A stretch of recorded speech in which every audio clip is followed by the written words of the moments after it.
What happens when one of the most talked about women in the world sits down for what should be a simple interview and turns it into a battlefield? In just 40 seconds, a single comment would ignite a firestorm that would see a global celebrity escorted off a talk show stage in front of a live studio audience. This is the story of the day Meghan Markle walked onto Mark Consuelos' show, and everything went catastrophically wrong. The stage was set like any other Tuesday afternoon.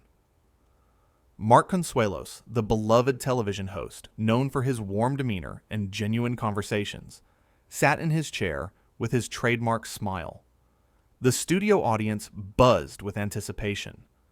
Meghan Markle was scheduled to appear, and producers promised an intimate conversation about her latest charitable endeavors. But from the moment Meghan walked onto that stage, something felt different. Mark stood to greet her, extending his hand with genuine warmth. "Welcome to the show. It's wonderful to have you here." Meghan barely glanced at his outstretched hand before taking her seat, adjusting her microphone with visible irritation. "Let's just get this started, shall we?" The audience shifted uncomfortably. Mark, ever the professional, maintained his composure and settled into his chair. "Of course, I thought we could start by talking about your work with literacy programs." "Actually," Meghan interrupted, her tone sharp, "I'd rather discuss why this chair is so uncomfortable. Did no one think to prepare proper seating for a guest of my caliber?" Mark's smile faltered for just a moment, but he recovered quickly. "I apologize if you're not comfortable. We can certainly get you a different chair if you'd like." "It's too late for that now, isn't it?" Meghan snapped. "We're already filming. This is exactly the kind of lack of preparation I've come to expect from shows like this." The audience fell silent. You could hear the camera operators shifting behind their equipment. Mark leaned forward slightly, his voice calm and measured. "I assure you, we prepared extensively for your visit. Our team has been working for weeks to make sure everything was perfect." "Perfect?" Meghan laughed, but there was no humor in it. "If this is your idea of perfect, I'd hate to see what you consider adequate." Mark took a breath, clearly choosing his words carefully.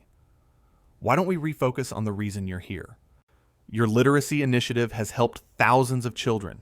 That seems like something worth celebrating." "You want to talk about my work?" Meghan's voice rose. "Do you have any idea how many interviews I've done? How many times I've had to sit in uncomfortable chairs and answer the same boring questions from hosts who clearly haven't done their research?" "I've read all the materials your team sent over," Mark replied, his patience showing signs of strain, but his voice still professional.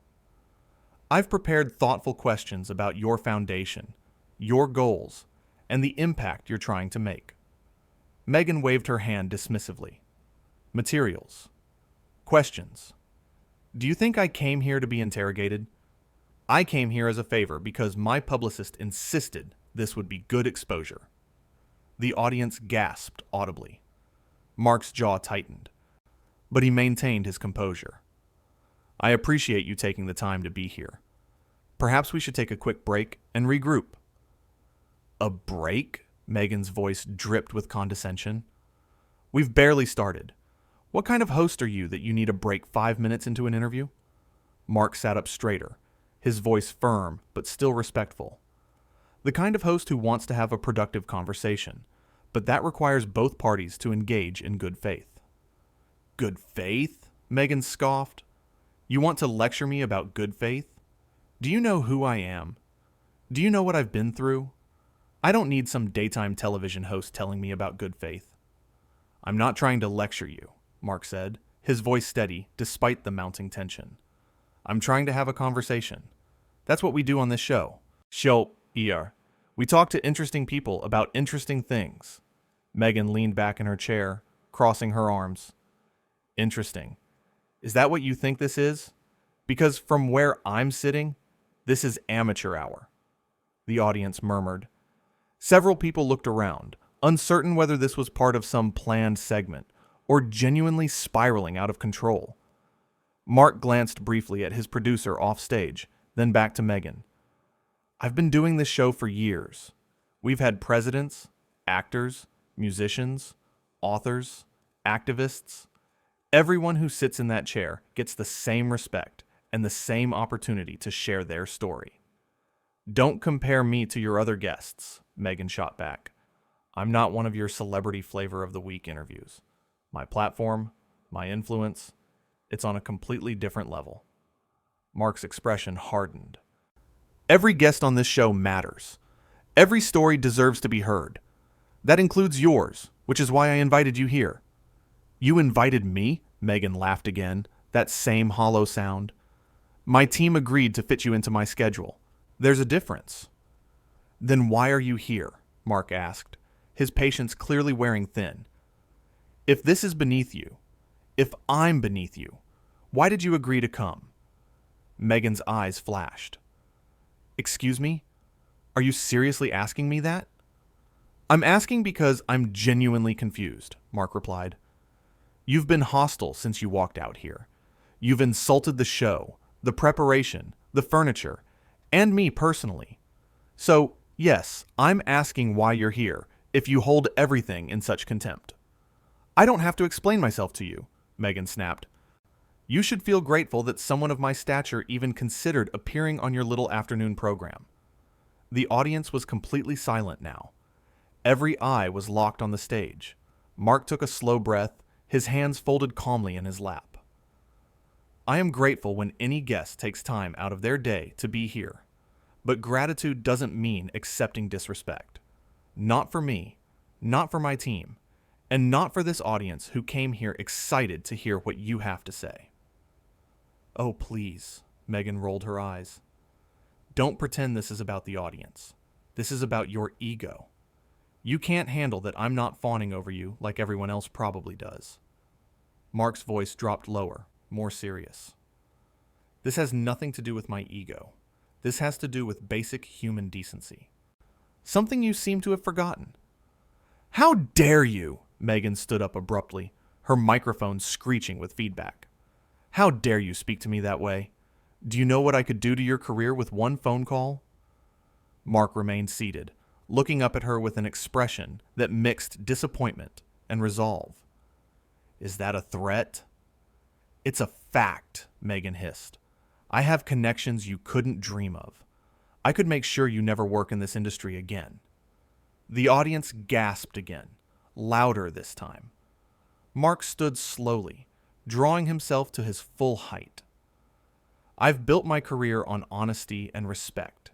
If standing up for those values means facing consequences, then so be it. But I will not sit here and be threatened on my own show. Your show?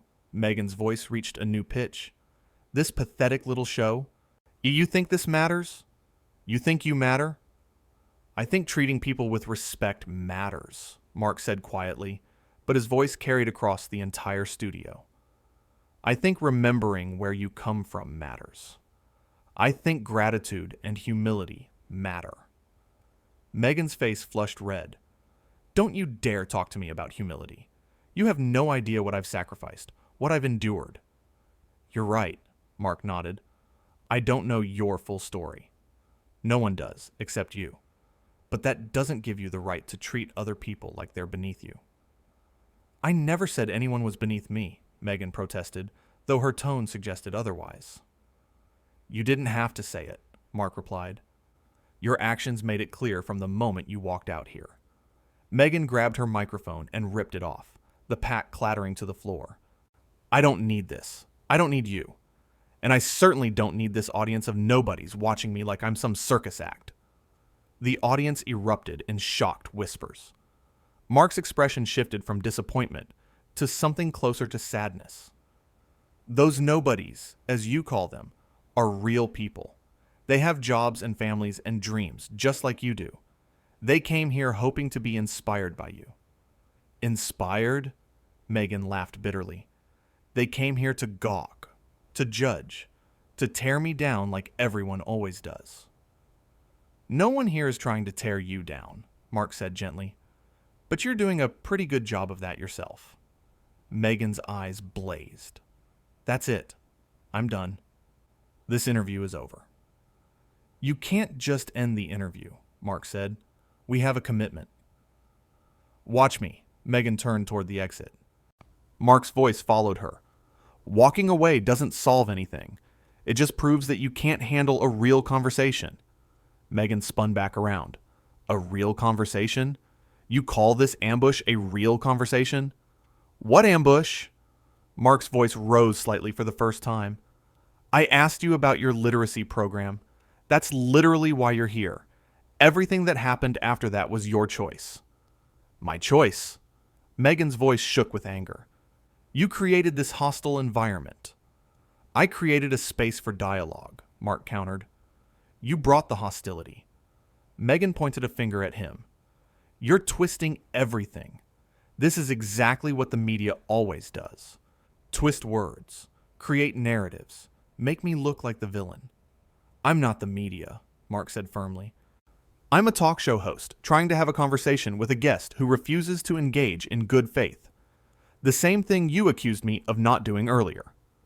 Meghan's mouth opened and closed. For a moment, she seemed at a loss for words. Then her expression hardened again. I want to speak to your producer. Right now. Mark gestured to the side of the stage. She's right there. But I can tell you what she's going to say.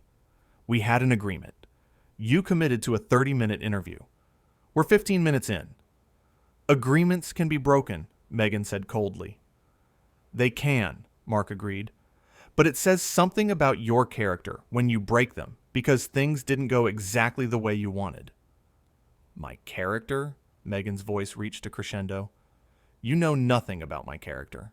And you sit here in your comfortable little studio with your adoring audience, and you think you understand struggle.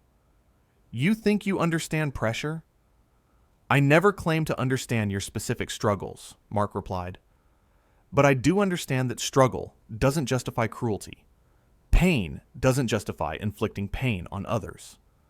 Meghan's hands balled into fists at her sides. I have been nothing but professional. The audience actually laughed at that, a few scattered chuckles that grew into genuine laughter. Meghan's face went from red to nearly purple. Are you laughing at me? Are you actually laughing at me? Mark held up a hand to quiet the audience. Let's all take a breath here. Don't tell me to breathe, Meghan snapped. Don't tell me anything. I'm leaving, and there's nothing you can do about it. You're absolutely right, Mark said calmly. I can't make you stay. But before you go, I want you to think about something. You came here supposedly to talk about helping children learn to read. A beautiful, important cause. Instead, you spent the entire time complaining, insulting, and threatening. What message does that send? Meghan's jaw clenched. The message it sends is that I won't be disrespected. Where was the disrespect? Mark asked genuinely. Point to one thing I said that was disrespectful before you started attacking everything and everyone around you. Meghan opened her mouth, but nothing came out. She looked around, almost as if searching for support, but found only shocked faces staring back at her. This whole setup, it's designed to make me look bad. The only person making you look bad is you, Mark said quietly. And that breaks my heart because I know you've done good work. I know you have important things to say. But none of that matters if you can't treat people with basic respect. I don't have to listen to this, Meghan turned again toward the exit. You're right, you don't, Mark called after her. But maybe you should. Meghan stopped at the edge of the stage. For just a second, something flickered across her face. Doubt? Regret? But it vanished as quickly as it appeared. I'm calling my lawyer. You'll be hearing from them. For what? Mark asked, genuinely curious. Having a conversation that you didn't like? For ambushing me. For creating a hostile work environment. For intentionally making me look bad on national television. Meghan rattled off the accusations. I have cameras recording every second of this, Mark gestured around the studio. Everyone watching can see exactly what happened. You walked out here with an attitude, refused to engage, insulted everyone in sight, and then threatened me when I stood up for basic decency. That's your version, Meghan hissed. It's the truth, Mark said simply. And the truth doesn't need a version. Meghan's publicist suddenly appeared from backstage, whispering urgently in her ear. Meghan shook her head violently, pushing the publicist's hand away. "I don't care. I'm done." Mark addressed the publicist directly. "I'm sorry it ended this way. I really did want to have a meaningful conversation." The publicist looked mortified, mouthing an apology before trying again to speak with Meghan. Meghan whirled on her. "Whose side are you on? Are you seriously apologizing to him right now?" "I'm trying to salvage this situation," the publicist said quietly, but her microphone picked it up. "There's nothing to salvage," Meghan declared. "We're leaving. Now." Mark watched as Meghan stormed toward the exit, her publicist hurrying after her. Then he turned back to the audience. "I apologize that you had to witness that. This isn't how we normally do things around here." The audience burst into applause, standing and cheering. Mark raised his hands to quiet them. "Please, please. There's no need for that." But Meghan heard the applause. She stopped dead in her tracks at the exit, her back to the stage. Her shoulders rose and fell with heavy breathing. Then she spun around one final time. "You think this is over? You think you won something here?" Mark shook his head sadly. "This isn't about winning or losing. It never was." "Everything is about winning," Meghan shot back. "And I promise you, you just made a very powerful enemy." "If standing up for respect makes you my enemy, then I'll live with that," Mark replied. "But I hope someday you'll look back on this and realize that the only enemy here was your own ego." Meghan's face contorted with rage. She opened her mouth to respond, but seemed to think better of it. Instead, she turned and marched off the stage, her heels clicking sharply against the floor. The sound echoed through the silent studio until the door slammed behind her. Mark stood alone on the stage, the audience completely quiet now. So he ran a hand through his hair and let out a long breath. "Well, that was something." Nervous laughter rippled through the crowd. Mark managed a small smile. "I want to thank all of you for being here today. I know that wasn't what any of us expected." Someone from the audience shouted, "You were amazing!" Others joined in with agreement. Mark held up his hands again. "I appreciate that, but I take no pleasure in what just happened. I genuinely wanted to have a good conversation about important work. Sometimes, though, people aren't ready to have that conversation." He paused, looking out at the sea of faces. "The thing is, respect goes both ways. It doesn't matter who you are, where you come from, or what you've accomplished. We all deserve to be treated with basic human dignity. And when someone refuses to offer that, well, you have to stand up. Not for yourself, but for everyone who's ever been made to feel small by someone who thinks they're bigger." The audience erupted in applause again, louder this time. Mark smiled genuinely now, acknowledging their support. "Thank you. Really. Your support means everything." As the applause died down, Mark turned to the camera. "We're going to take a break. When we come back, we'll try to get back on track with our planned programming." The cameras cut and the red recording lights blinked off. Mark's shoulders sagged slightly, the weight of what just happened settling over him.